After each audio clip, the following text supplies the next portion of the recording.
Good morning, family. Good morning, God's people.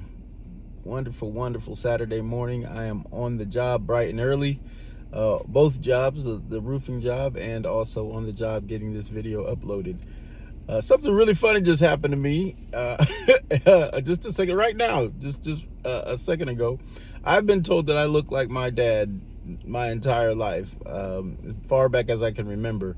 And I have looked in the mirror trying to see it so many times, and I just have not been able to see it in myself until just now. I turned the camera on to do this video, and I shocked myself. I said, "Oh, there it is." It's like Shane Henderson was looking back at me just for a minute, and then it faded away. But hey, that was pretty cool. So I wanted to jump right in. I believe after our deployment, I wasn't going very long, only about 10 months.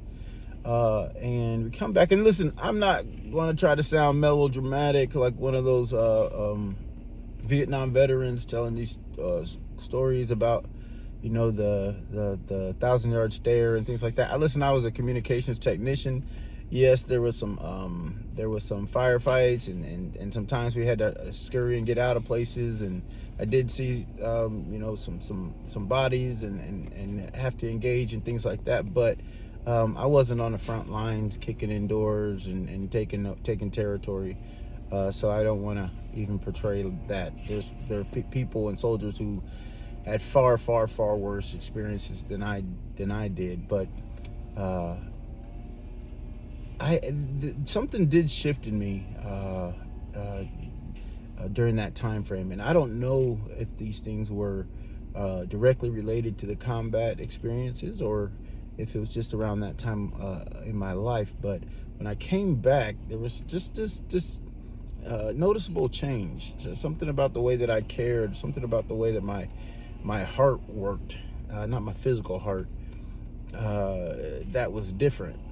You know, I spoke earlier in a couple videos of how I was a very sensitive child, very emotional, very passionate, and how that was something that I didn't like about myself.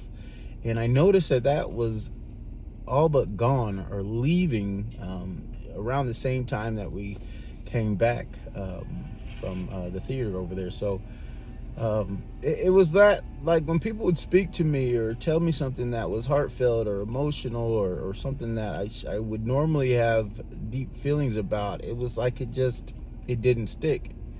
It was like I was more annoyed. I didn't really care when it used to be someone crying to me, I would feel their pain and start wanting to cry with them, but it was not there anymore.